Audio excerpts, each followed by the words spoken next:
नमस्ते, जय हिंद दोस्तों। आप सभी का फिर से स्वागत करता हूँ हमारा अपना YouTube channel competitive exam study में।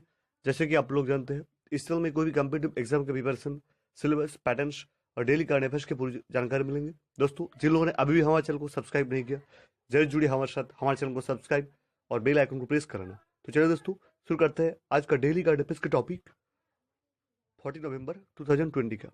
सो फ्रेंड्स, चलो देखने आज के गुरुत्वपूर्ण टॉपिक समूह।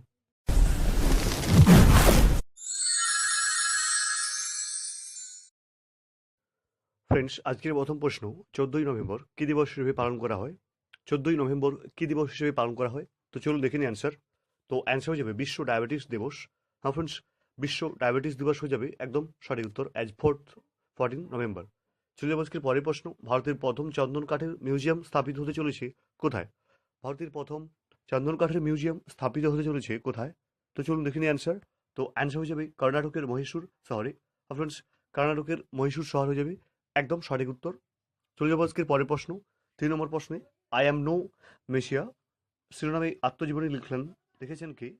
আই অ্যাম নো মেশিয়া শিরোনামে আত্মজীবনী লিখেছেন কে? তো চলুন দেখে নিই অ্যান্সার। তো অ্যান্সার হয়ে যাবে বলিউড অভিনেতা সোনু সুদ।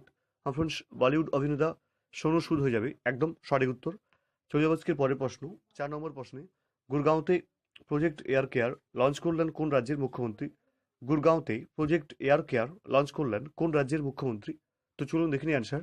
তো অ্যান্সার হয়ে যাবে হরিয়ানার মুখ্যমন্ত্রী মনোহর লাল খট্টার।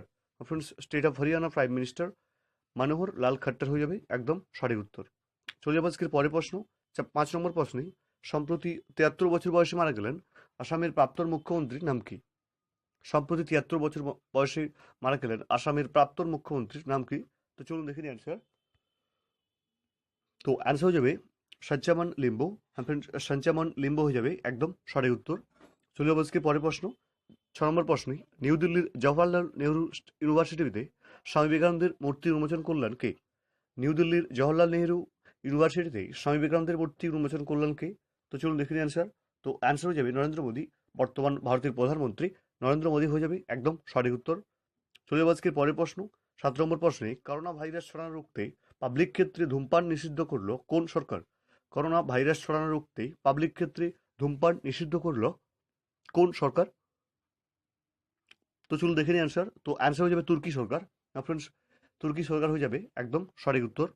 চলে যাবো আজকের পরের প্রশ্নে। বাহরাইনের নতুন প্রধানমন্ত্রী হিসেবে নিযুক্ত হলেন কে? বাহরাইনের নতুন প্রধানমন্ত্রী হিসেবে নিযুক্ত হলেন কে? তো চলুন দেখে নিই অ্যান্সার। তো অ্যান্সার হয়ে যাবে শেখ সালমান বিন আহমদ আল খলিফা। শেখ সালমান বিন আহমদ আল খলিফা একদম সঠিক উত্তর। চলে যাবো আজকের পরের প্রশ্ন, 9 নম্বর প্রশ্নে। আত্মনির্ভর ভারত রোজগার যোজনা এর ঘোষণা করলেন কে? আত্মনির্ভর ভারত রোজগার যোজনা এর ঘোষণা করলেন কে? তো চলুন দেখে নিই অ্যান্সার। তো অ্যান্সার হয়ে যাবে কেন্দ্রীয় অর্থমন্ত্রী নির্মলা সীতারাম। ফ্রেন্ডস, কেন্দ্রীয় অর্থমন্ত্রী নির্মলা সীতারাম হয়ে যাবে একদম সঠিক উত্তর। চলে যাবো আজকের পরের প্রশ্ন, 10 নম্বর প্রশ্নে। 2022 টি-20 ওয়ার্ল্ড কাপ পর্যন্ত পাকিস্তানের ব্যাটিং কোচ কে থাকবেন? 2022 টি-20 ওয়ার্ল্ড কাপ পর্যন্ত পাকিস্তানের ব্যাটিং কোচ হিসেবে কে থাকবেন? তো চলুন দেখে নিই অ্যান্সার। তো অ্যান্সার হয়ে যাবে ইউনিস খান। ফ্রেন্ডস, ইউনিস খান হয়ে যাবে একদম সঠিক উত্তর। सो फ्रेंड्स, ये ছিল আজকে গুরুত্বপূর্ণ 10টি करंट अफेयर्स। दोस्तों, जिन लोगों ने अभी भी हमारे चैनल को सब्सक्राइब नहीं किया, जरूर जुड़िए हमारे साथ, हमारे चैनल को सब्सक्राइब और बेल आइकन को प्रेस कर लेना। तो जैसे कि मैं नया वीडियो अपलोड करूंगा, आपके फ़ोन में नोटिफिकेशन आ जाएगी।